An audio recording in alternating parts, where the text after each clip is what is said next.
안녕하세요. 트레이더 FX입니다. 지난 한 주 동안 잘 지내셨습니까?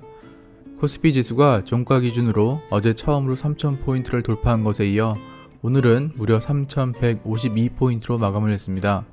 1980년 지수 100포인트로 시작한 이래 40년 만에 지수는 31배가 되었지만 사실 다른 나라와 비교한다면 여전히 초라한 수준입니다.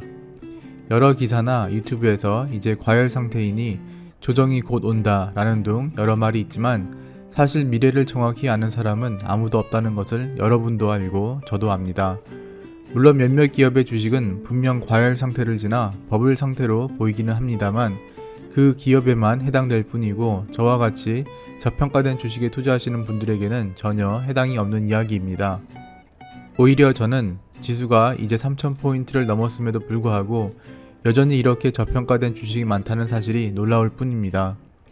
지수가 높아질수록 코스피 인버스 ETF에 베팅을 하고 싶으신 분들이 많을 것으로 사료됩니다. 하지만 지난 영상에서도 말씀드렸듯이 지수 인버스에 베팅을 하는 것은 정말 어리석은 방법입니다. 굳이 비유하자면 바위에 계란을 던져 바위가 깨지는 것에 베팅을 하는 것과 같습니다. 우량주는 계속 꾸준히 사 모으는 것이 정답에 가까운 방법입니다. 저희 국내 주식 자산은 전주에 비해 1억 3,056만원 증가한 총 16억 8,086만원으로 오늘 마감했습니다. 2021년 첫 주에 시장이 큰 상승을 하면서 지난주에 배당락을 한 주 만에 회복은 물론 초과 상승했습니다. 삼성생명은 현재 수익률 142.1%, 대한유한은 89.4%, 롯데케미칼은 54.6%를 보이고 있습니다. 주식담보대출금은 지난주에 비해 2천만원 증가한 4,521만원입니다. 대출이 왜 증가했냐고요? 당연히 제가 최근에 매수를 시작한 메리츠 금융지주를 또 추가 매수했습니다. 그래서 이번 주에 총 3번에 걸쳐서 약 1,500주 정도를 추가 매수했습니다. 1월 4일에도 9,570원에 매수를 하고 1월 5일에도 9,620원, 그리고 1월 8일에는 오늘이죠. 9,940원에 500주 정도를 추가 매수했습니다. 그래서 저는 메리츠 금융지주를 총 4,066주를 들고 있고 매입 단가는 9,964원입니다. 아직까지는 보합 수준입니다. 하지만 내년 4월에 배당이 있을 예정이기 때문에 사실상은 이익을 보고 있다고 보시면 될 것 같습니다. 영상을 보시는 분들 중에는 금융주가 저평가되어 있기는 하지만 굳이 고리타분하고 크게 상승하지도 못하는 금융주를 왜 계속 매입하는지 궁금하신 분들도 계실 것입니다. 이왕이면 화끈하고 큰 성장이 있을 것으로 보이는 테슬라나 바이오주 또는 2차전지 관련 주식을 왜 매수하지 않는지 궁금하실 것 같습니다. 투자에는 정답이 없고 여러 스타일만 있을 뿐입니다. 저는 오직 기업의 본질인 이익 창출력이 핵심이라 생각하고 이익 창출력에 대비해서 주가가 낮은 주식을 계속 사 모을 뿐입니다. 테슬라나 2차전지 기업의 주가가 50배를 가든 100배를 가든 저는 관심이 없습니다. 마찬가지로 비트코인이 4천만원을 가든 1억을 넘든 저는 전혀 관심이 없고 앞으로도 투자할 생각은 1도 없습니다. 여론에서 뭐라 하든 남이 뭐라 하든 제가 납득이 안 간다면 저에게는 관심 밖 일일 뿐입니다. 하지만 투자를 시작한 지 얼마 안 되는 분들은 본인이 심사숙고해서 매수한 기업의 주가가 안 오르고 급등에 급등을 거듭하는 다른 주식을 보면 마음이 흔들리기 시작하고 결국엔 가지고 있던 주식을 팔고 급등하는 주식을 쫓아 매수하는 경우가 있습니다. 결론은 대부분 추격 매수한 주식은 떨어지고 본인이 판 주식은 뒤늦게 상승하는 경우가 꽤 있습니다.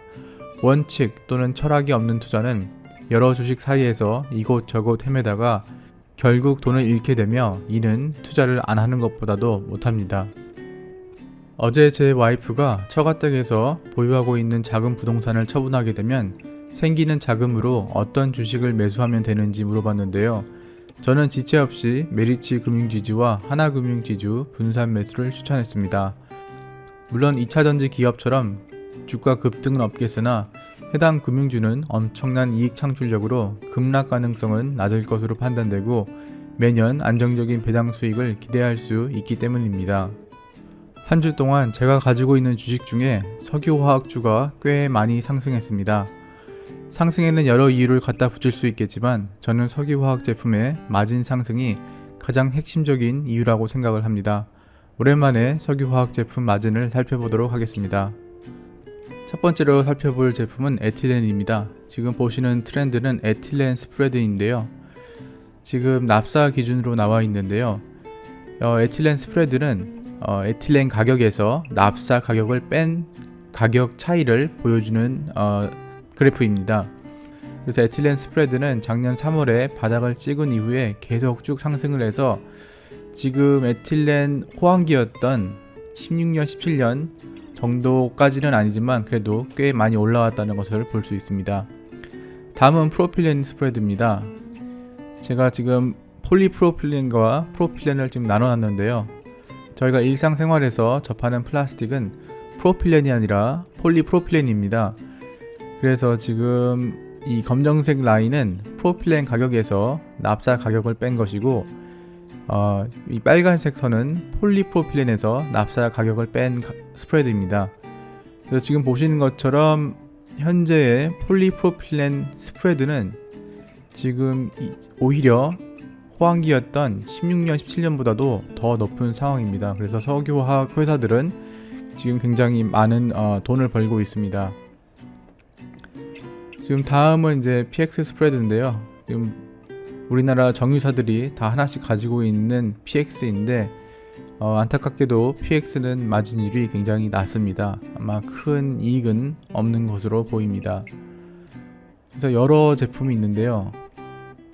지금 보면은 LDP, 즉 Low Density Polyethyllene입니다. 아까 앞에서 봤던 에틸렌은 이 에틸렌 자체는 상품이 아닙니다. 저희가 접하는 플라스틱 상품은 크게 Low Density Polyethylene 그리고 High Density Polyethylene이 있는데요. 지금 각각의 마진을 보면 지금 호황기보다도 더 높은 마진을 보이고 있습니다. 하이 덴시티 폴리에틸렌 같은 경우에는 뭐 호황기보다 좀 낮긴 하지만 그래도 상당히 올라왔다는 것을 볼 수가 있습니다. 지금 여기 ABS라는 석유화학 제품도 있는데요. 롯데케미칼이 생산을 하는데 이 상품의 경우 지금 스프레드가 엄청나게 올랐습니다. 그래서 호황기 때보다도 거의 뭐 1.5배, 2배 정도 되는 스프레드를 보이고 있으니까 내년에 이러한 스프레드가 유지된다고 하면은 석유화학 회사들은 특히 롯데케미칼은 엄청난 이익이 발생할 것으로 보입니다. 보는 김에 정제 마진도 한번 살펴보도록 하겠습니다. 네, 그래서 어제 날짜까지 업데이트한 정제 마진인데요. 지금 유가와 정제품의 가격은 계속 올라가고 있는데 마진은 오히려 약간 살짝 떨어졌습니다. 그래서 4분기에는 정유사들의 영업이익 흑자 전환이 가능할 것으로 보이지만 흑자 전환이 가능한 이유는 유가의 상승으로 재고평가이익이 상승했기 때문입니다. 하지만 정유사의 매출 중 가장 큰 부분을 차지하는 정제품의 마진은 지금도 굉장히 안 좋기 때문에 영업이익 규모는 상당히 제한적인 수준일 것으로 예상됩니다. 이번 주에 SK이노베이션의 주가가 엄청난 상승을 했습니다. 2차전지 테마 그리고 여러 이슈로 상승을 한 것으로 보이는데요. 하지만 앞서 말씀드렸듯이 정유사 매출 중 가장 큰 부분을 차지하는 정제 마진은 여전히 상태가 안 좋습니다. 2차전지 사업에서도 이익은 요원해 보입니다. 이익은커녕 배터리 사업에서 적자가 예상되기 때문에 SK이노베이션의 경우 4분기에도 타 정유사와는 달리 영업이익의 흑자 전환은 어려울 것으로 보입니다. 하지만 그에 비해 주가는 엄청난 상승을 하다 보니 제가 가지고 있는 CFD 계좌로 어제 공매도를 해보기로 했습니다. 네, 그래서 어제 오랜만에 CFD 계좌로 접속을 해봤는데요. 하지만 안타깝게도 정부의 지침으로 CFD 신규 매도는 3월 15일까지 금지가 되어 있어서 SK이노베이션 공매도를 못했습니다. SK이노베이션이 오늘도 급등을 했는데 어제 공매도 들어갔으면 오늘 큰일 날 뻔했습니다.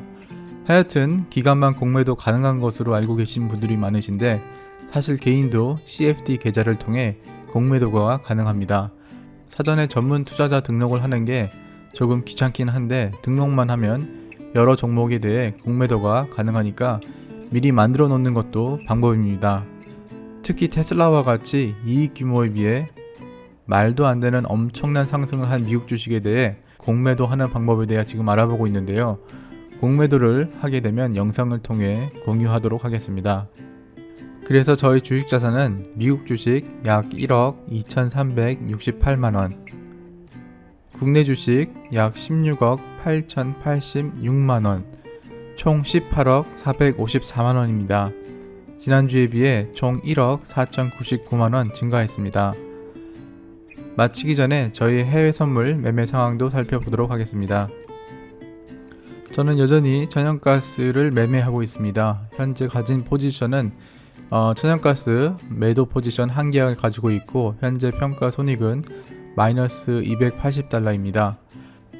지난 한 주 동안 제가 실현한 이익금은 약 134만원입니다. 오늘은 여기서 이야기를 마치도록 하겠습니다. 오늘도 시청해주셔서 감사합니다.